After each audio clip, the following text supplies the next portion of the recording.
আপনারা খেলেন? তো এই খেলা দেখে আনাস রাদিয়াল্লাহু তাআলা আনহু ভুলে গেলেন যে বিশ্বনবীর জামা আনতে হবে। উনি ভুলে যে উনিও দাঁড়িয়ে খেলা দেখতে শুরু করলেন। এখন ঘন্টার পর ঘন্টা যায়, আনাসও আসে না, জামাও আসে না। বিশ্বনবী ভাবলেন, হায় রে, আনাস মনে হয় ভুলে গিয়েছে, কি আর করা, যাই নিজের জামা নিজেই নিয়ে আসি। বিশ্বনবী বের হলেন জামা আনতে।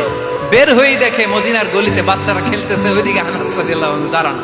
বিষ্ণু ইসলাম কিছু বললেন না, যে উনিও আনাস রাদিয়াল্লাহু তাআলা আনহুর পাশে দাঁড়িয়ে খেলা দেখতে আরম্ভ করলেন। সুবহানাল্লাহ পড়বেন না?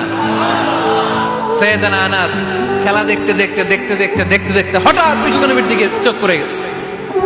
বিশ্বনবীর চোখের দিকে যখন সাইয়েদানা আনাস রাদিয়াল্লাহু তাআলা আনহুর চোখ পড়ে গেছে, সাইয়েদানা আনাস বলে, আমার কলিজাটা এখান থেকে এদিকে চলে আসছে ভয়ে। কিসে? ভয়ে। উনি বললেন, আমার গলা শুকিয়ে যেতে আরম্ভ করলো, কাঁপতে লাগলাম। হায় হায়, এখন আমার মনে পড়ছে বিশ্বনবীর জামা আনতে পাঠাইছিল, ভুলে গেছে খেলার আবেশে পড়ে।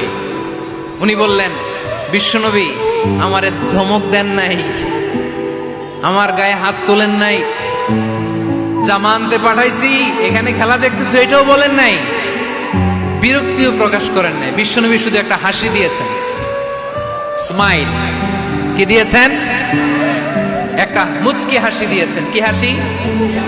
সাইয়েদানা আনাস বলে, ওই যে ওই দিনের বিশ্বনবীর মুচকি হাসির শাসন মরার আগের দিন পর্যন্ত আমি আনাসকে সোজা রাস্তায় রেখেছি, আর ডানে বায়ে নেই নাই।